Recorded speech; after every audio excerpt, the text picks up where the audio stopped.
Welcome to the State of the Line podcast. I'm your host, Christine Pike, and today we are going to jump right into a discussion on the economy. And with us is NCCI's Executive Director and Senior Economist, Stephen Cooper. Welcome, Stephen. Thank you. Happy to be here again. Would you say it's an interesting time to be an economist? I would say most times are an interesting time to be an economist, but especially now with so much going on, it is a very interesting time to be an economist. Well, that's why you're here. We want you to tell us what is going on with the economy right now. Yeah, so early in 2025, the narrative surrounding the U.S. economy was that of exceptionalism. The U.S. economy had continued to go strongly in the face of headwinds, vastly outperforming developed market peers since 2019. That narrative, however, has been replaced by one of economic uncertainty and caution as fiscal policy changes were announced and put into effect pretty swiftly here at the beginning of the year. Since that time, economists have sharply lowered their forecasts for gross domestic product growth, GDP growth in 2025, and sharply raised their probabilities of a recession. So now uncertainty reigns supreme. However, the data has yet to show any material evidence of impacts from these policy changes just yet. So we're kind of sitting in no man's land. But didn't we just see the economy shrank in the first quarter? Was that a sign or an indicator either way? So yes, we did see the economy shrink in the first quarter, but no, it's not quite the sign that some people might have thought. So in the first quarter, we did see minus 0.2% growth at an annualized pace. That's from Q4 of 2024 to Q1 of 2025. And this may be interpreted by some as confirmation of those lower GDP forecasts or those higher recession probabilities. But we would urge a little bit of caution around that interpretation. So while the economy certainly has been influenced by the announcement and the news and these fiscal policy changes, the impacts that we saw in Q1 are a little bit more complex than that.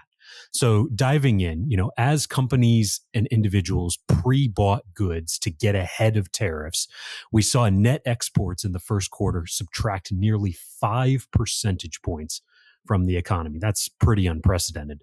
But if we look at a more focused measure of the economy, real final sales to private domestic purchasers, that's a mouthful, but really it's just the sum of consumer spending and business investment, the two most important areas of the economy, that grew at a solid 2.5% pace in the first quarter. So the large distortions from trade activity are likely to wash out later in the year. So we're still going to be looking for more signs as to what is actually impacting the economy as we go forward. Well, let's shift a little bit to workers' compensation.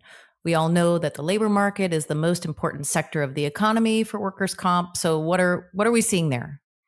Yeah, this area has really been kind of the epicenter of that statement. Haven't seen any signs of material weakness just yet.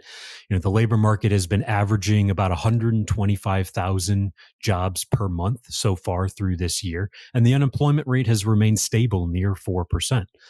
This resilient performance has kept payroll growth elevated near 5.5% for workers' compensation, thanks to strong wage growth, offsetting the little bit of moderating that we've seen in employment growth.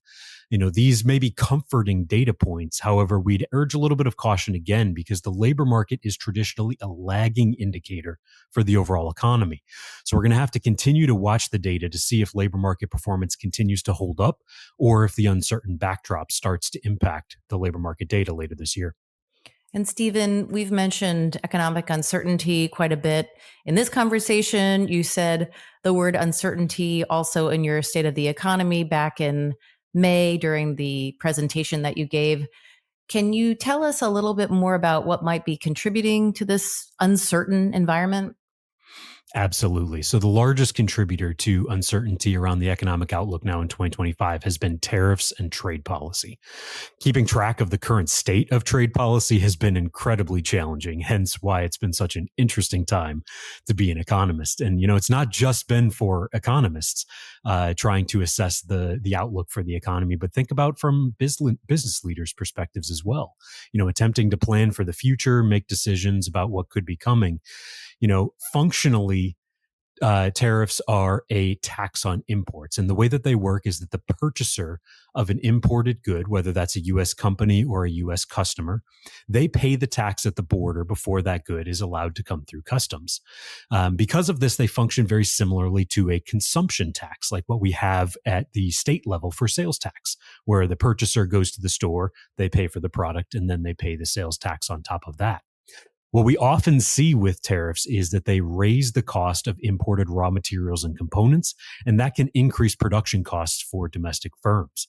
As prices rise for both producers and consumers because of this extra tax, we can see output fall, we can see fewer goods produced and sold, and both of those are negatives when we think about the economy overall. It leads to lower GDP and potentially some higher prices for price-sensitive consumers.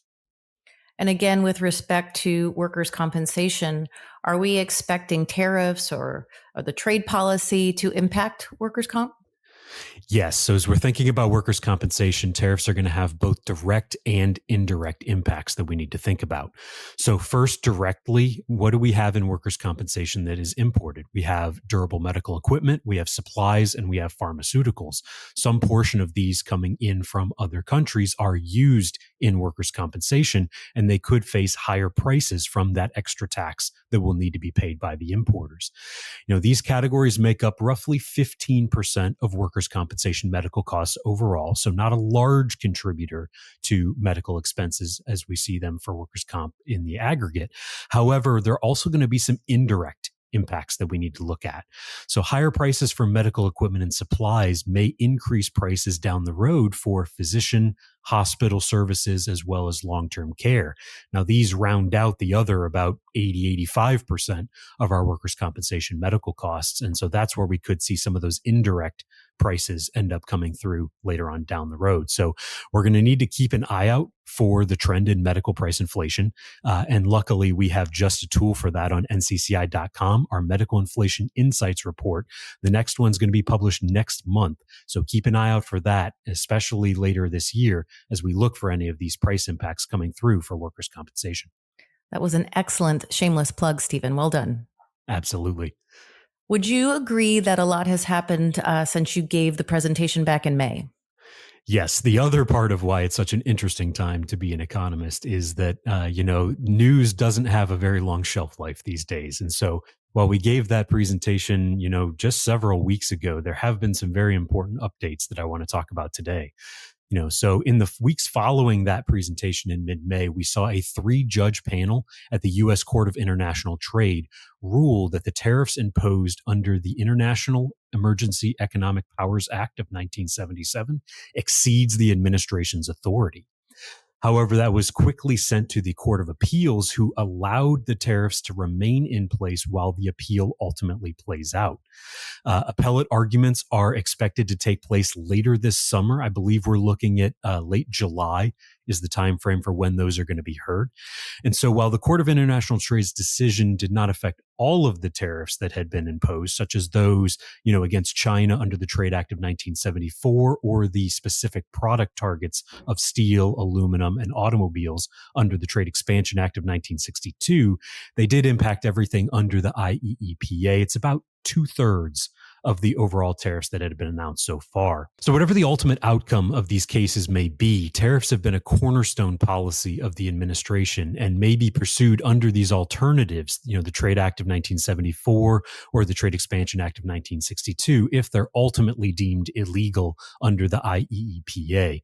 So one way or another, we believe that the weighted average effective tariff rate for 2025 is likely to be higher than that of 2024.